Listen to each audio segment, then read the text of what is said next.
यही चाह रहे हैं हम लोग कि सीएनजी स्टेशन बढ़े, परमिट दिया जाए। तो हम लोग इसका जवाब आंदोलन को उग्र करके देंगे। जितने भी ऑटो चालक हैं, व्यवसाय से जुड़े हुए हैं, वो सभी का सहयोग रहेगा। नमस्कार दोस्तों, मैं विकास और आप देख रहे हैं हिंदाबाद। इस वक्त आपको बता दें कि पटना राजधानी से ऑटो चालकों के का मोर्चा मुख्यमंत्री के घेराव को निकला है। आपको बता दें कि ऑटो चालक संयुक्त संघर्ष समिति के बैनर तले डीजल ऑटो चालक अपनी मांगों को लेकर मुख्यमंत्री का घेराव करने निकले थे। हालांकि उन्हें बलपूर्वक आर ब्लॉक के पास ही रोक दिया गया। लेकिन आपको बता दें कि इन ऑटो ड्राइवर चालकों ने 2 दिन पहले ही सांकेतिक हड़ताल करके चेतावनी दे दी थी कि अगर उनकी मांगें मांगनी नहीं गई तो वो सरकार का घेराव करेंगे। हालांकि आज वो घेराव के लिए निकले थे अपने कथनानुसार, लेकिन उन्हें जहां आपको पहले ही बताया कि उन्हें आर ब्लॉक पे जबरिया रोक दिया गया। तो आइए जानते हैं कि आज इस अपने मोर्चे को लेकर और उन्हें क्या आश्वासन मिला है। तो चलते हैं ऑटो चालक संघर्ष समिति के नेताओं के बीच और लोगों से जानते हैं कि आज के सड़क पर उतरने का मुख्य मकसद क्या था और अगर यदि उनकी सरकार से बात नहीं बनती है तो आगे वो क्या करेंगे। आज जो आप लोग धरना मार्च निकाले उसका क्या ये रहा? देखिए, आज हम लोग मुख्यमंत्री के समक्ष प्रदर्शन निकाले थे, लेकिन आप तो जानते ही हैं कि बिहार में लाठी से सरकार चलाया जाता है, जनता को लाठी से कंट्रोल किया जाता है। आज सैकड़ों की संख्या में करीब 500-600 ऑटो चालक जो है आज मुख्यमंत्री के समक्ष अपने रोज़गार की मांग करने के लिए गए थे। आपको पता होनी चाहिए कि 1 अप्रैल से ही हमारे डीजल ऑटो को शहर में नहीं चलने दिया जा रहा है।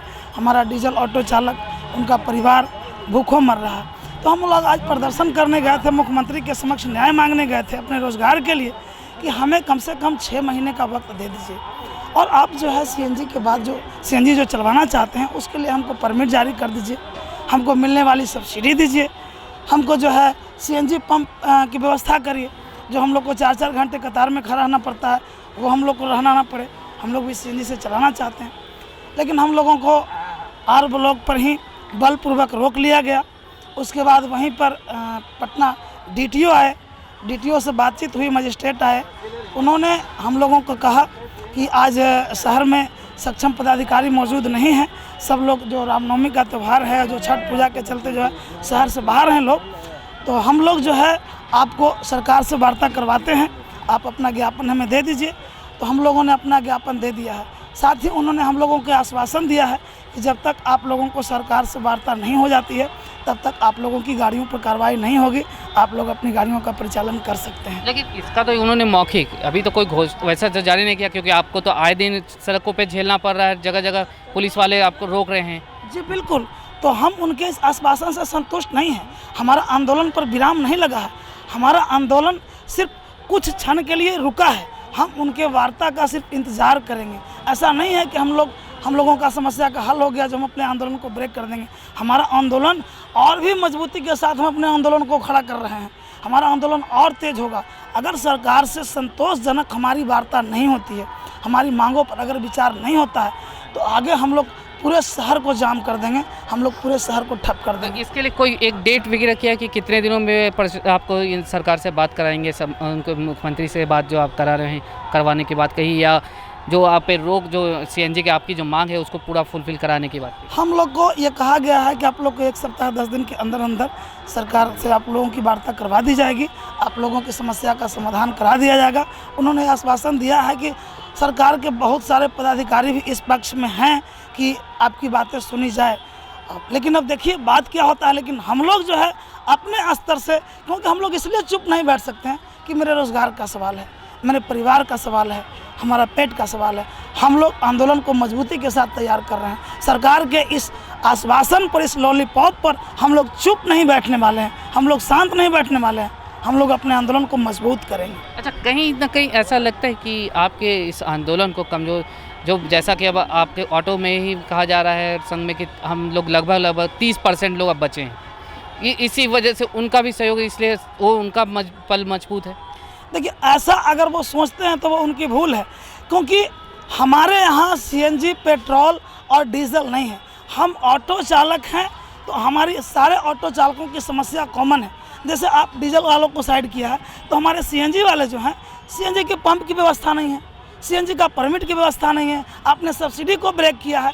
तो हमारे सारों लोगों के लिए कॉमन सवाल है और हम लोग इस कॉमन सवाल पर अपने किसी भी ऑटो चालकों के सारे सवालों पर हम सीएनजी पेट्रोल डीजल हम लोग अलग नहीं हैं, हम लोग सब एक हैं। अगर वो हम लोगों को टुकड़े टुकड़े में देखने का भूल कर रहे हैं तो उनकी ये सबसे बड़ी भूल है, क्योंकि हमारा जो संख्या बल है पटना जिला में 30 से 32 हज़ार है। 30 से 32 हज़ार चालक हैं, उनके परिचालक हैं, मिस्त्री हैं, पार्ट्स हैं, ये सब लोग इस व्यवसाय से जुड़े हुए हैं। और जब हम लोग शहर को जाम करने के लिए निकलेंगे तो 1 इंच भी किसी को हिलने नहीं देंगे। ये सरकार को समझनी चाहिए और हम लोगों ने पूर्व में सरकार से अपने हकों के लिए ऐसा किया है और अपना हक हम लोगों ने लिया है, ये सरकार को याद करना चाहिए। क्योंकि गरीब जब अपने पेट के सवाल पर सड़क पर उतरता है तो बिना अपनी मांगों को मनवाए हुए वापस अपने घरों को नहीं लौटता है। आपका क्या कहना है? नहीं देखिए, हम लोगों को कुछ समय मिलना जाए, सीएनजी स्टेशन बननी चाहिए। देख रहे हैं बहुत बड़ी समस्या है, कोरोना के मारे हुए सभी लोग हैं। यही चाह रहे हैं हम लोग कि सीएनजी स्टेशन बढ़े, परमिट दिया जाए कि कोई रास्ते में पुलिस टर्चर ना करे, हम अपनी शान से अपनी गाड़ी चलाएं। एक दिन सीएनजी लेते हैं, दूसरे दिन सीएनजी चलाते हैं, फिर दूसरे दिन लेते हैं तो तीसरे दिन चलाते हैं। इस तरह से हमारी परिवार ना चल पाएगी, ना हमारी गाड़ी की किस्त दी जाएगी। हैं यही सब कहने का। आप क्या कहें, आपको क्या लगता है, जैसे आज रोक आप गए लेकिन रोक करके आश्वासन दिया गया है, तो आपको क्या लगता है कि आप आगे जो आंदोलन का अगर रुक लें तो आप लोग का पूरा सहयोग रहेगा? जितने भी ऑटो चालक हैं, व्यवसाय से जुड़े हुए हैं, वो सभी का सहयोग रहेगा। और रही बात आज का आंदोलन का, तो एक तरह से ऑटो चालक का जीत है, क्योंकि पटना का ड्यूटी जो है मजिस्ट्रेट साहब जो है वो लोग आए और हमारे यूनियन के नेताओं से, यहाँ तक कि विधायक जी जो है फुलवारी के गोपाल रविदास जी, उनसे जो है उनको मौखिक आश्वासन दिए कि जो है आपको हम एक समय लेकर हम आपको बात करा देंगे।